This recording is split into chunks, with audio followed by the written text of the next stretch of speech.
As a property manager, we get to deal with emergencies all the time. And whether that's a flood, a fire, it could be squirrels in the attic, it could be anything that's an emergency. You want to make sure you're prepared for that. And in today's session, I'm going to be covering some of the things that we do to best prepare.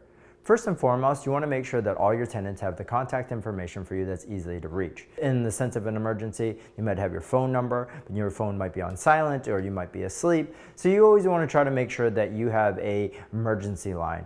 And we have an emergency line that's not only just an answering service, which most other companies have, where they just pick up a phone and say, let me take a message and we'll get back to you, and they send it over to us. We have on staff 24/7, which is a huge difference. Our staff will actually be able to diagnose the issue, try to figure out what's going on, and if necessary, contact the vendor or determine that it can be pushed till the next day if it's not really deemed an emergency. So that's really important because we'll be able to actually take action rather than just saying, oh, let's leave a message and leave back. So make sure that your tenants will have the contact information to reach you at any point.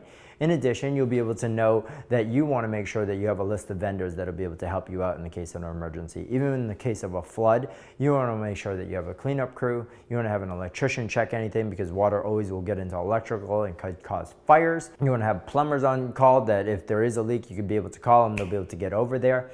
And that leads me to my next point. You want to make sure that you know where all the shutoffs are in advance. You want to be able to tag them. So we have water shutoffs in the basement, typically next to your water meter. Go and tag that. You want to be able to show that your tenants, hey, on the hot water tank, there's a cold and hot water shutoff, same thing, right? I take pictures of every single one of these shutoffs and we email them to the tenants and they have access to this. And that way, if there is an emergency and they're calling freaking out, they've been there before, they know what to do. We've walked them through the process, which actually saves you, the landlord, a ton of money, because imagine a flood and imagine the difference between having a tenant run downstairs, shut off the water and be able to say, hey, we're good till a plumber comes and fixes it, rather than them just screaming, not knowing what to do, and then just flooding your house, right? So that's really good to have. In addition, our pre-inspections of the properties, that allows us to be able to know, hey, this is what could happen. We know what's deteriorating, and just being proactive with it. But things always do happen.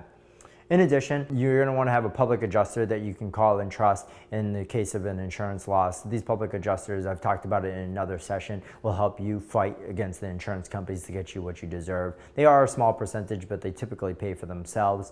And then what ends up happening is that, they're going to work and help you through the entire insurance process.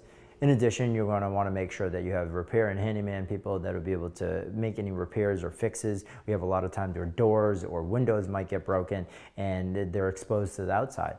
And our handyman will be able to board it up at least until the next day or two until we can get a new window replacement or a new door. In addition, you're going to want to make sure that you have basic tools on you. I'll have a tool bag that I carry in my car just to be able to make any small repairs should it be necessary. And of course, you're going to want to have a locksmith as well because, locks do break. So really, those are some of the vendors that we have. We have our electricians, our plumbers, our locksmiths, our handyman, a public adjuster, and of course, the tools of the trade to be able to just make sure you can take care of the small stuff. And then make sure that everybody knows how to reach the fire department and police, which is typically 911, but they should know. In addition, if there's any type of emergencies related to your gas or electric, make sure that they know, and I mean your tenants, how to contact the electric or gas company to be able to shut it off if at all necessary. You've reached the end of this video, and you are now one step closer to becoming the landlord that you want to be.